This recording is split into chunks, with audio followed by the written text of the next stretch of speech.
شروع اللہ کا نام لے کر جو بڑا مہربان نہایت رحم والا ہے۔ ہر طرح کی تعریف اللہ ہی کے لیے ہے جس نے آسمانوں اور زمین کو پیدا کیا اور اندھیرے اور روشنی بنائی۔ پھر بھی کافر دوسری ہستیوں کو اپنے پروردگار کے برابر ٹھہراتے ہیں۔ وہی تو ہے جس نے تم کو مٹی سے پیدا کیا، پھر مرنے کا ایک وقت مقرر کر دیا اور ایک مدت اس کے ہاں اور مقرر ہے۔ پھر بھی تمہیں کافروں اس بارے میں شک کرتے ہو، اور آسمان اور زمین میں وہی اللہ تو ہے۔ وہ تمہاری پوشیدہ اور ظاہر سب باتیں جانتا ہے، اور تم جو کام کرتے ہو وہ سب سے واقف ہے۔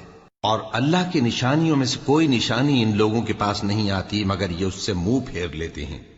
جب ان کے پاس حق آیا تو اس کو بھی انہوں نے جھٹلا دیا، سو ان کو ان چیزوں کا جن سے یہ ہنسی کرتے ہیں ان قریب انجام معلوم ہو جائے گا۔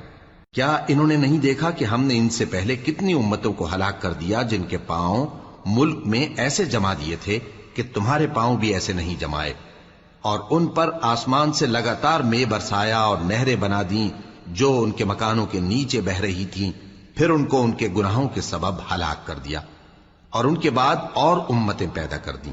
اور اے پیغمبر، اگر ہم تم پر کاغذ میں لکھی ہوئی کوئی تحریر نازل کرتے اور یہ اسے اپنے ہاتھوں سے ٹٹول بھی لیتے تو جو کافر ہیں وہ یہی کہہ دیتے کہ یہ تو صاف صاف جادو ہے، اور کہتے ہیں کہ ان پیغمبر پر فرشتہ کیوں نازل نہ ہوا جو ان کی تصدیق کرتا، اور اگر ہم فرشتہ نازل کرتے تو کام ہی فیصل ہو جاتا، پھر انہیں مہلت بھی نہ دی جاتی۔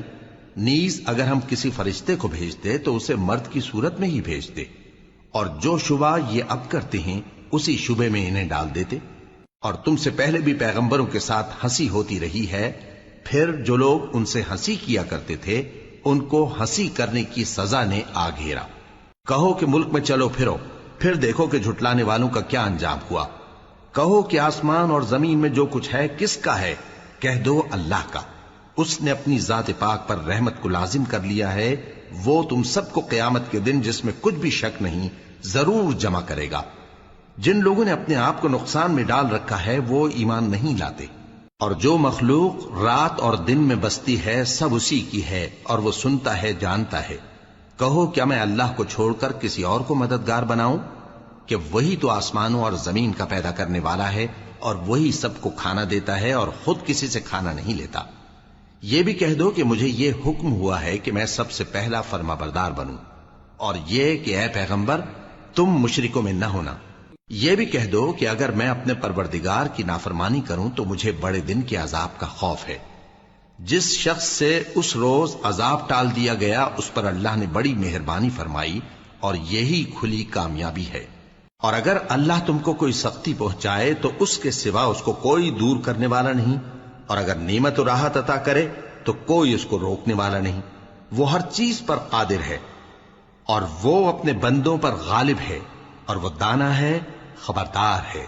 ان سے پوچھو کہ سب سے بڑھ کر قرین انصاف کس کی شہادت ہے؟ کہہ دو کہ اللہ ہی مجھ میں اور تم میں گواہ ہے، اور یہ قرآن مجھ پر اس لیے اتارا گیا ہے کہ اس کے ذریعے سے تم کو اور جس شخص تک وہ پہنچ سکے آگاہ کر دوں۔ کیا تم لوگ اس بات کی شہادت دیتے ہو کہ اللہ کے ساتھ اور بھی معبود ہیں؟ اے پیغمبر کہہ دو کہ میں تو ایسی شہادت نہیں دیتا۔ کہہ دو کہ صرف وہی ایک معبود ہے، اور جن کو تم لوگ شریک بناتے ہو میں ان سے بیزار ہوں۔ جن لوگوں کو ہم نے کتاب دی ہے وہ ان کو یعنی ہمارے پیغمبر کو اس طرح پہچانتے ہیں جس طرح اپنے بیٹوں کو پہچانا کرتے ہیں۔ جنہوں نے اپنے آپ کو نقصان میں ڈال رکھا ہے وہ ایمان نہیں لاتے۔ اور اس شخص سے زیادہ کون ظالم ہے جس نے اللہ پر جھوٹ باندھا یا اس کی آیتوں کو جھٹلایا؟ کچھ شک نہیں کہ ظالم لوگ کامیاب نہیں ہوں گے۔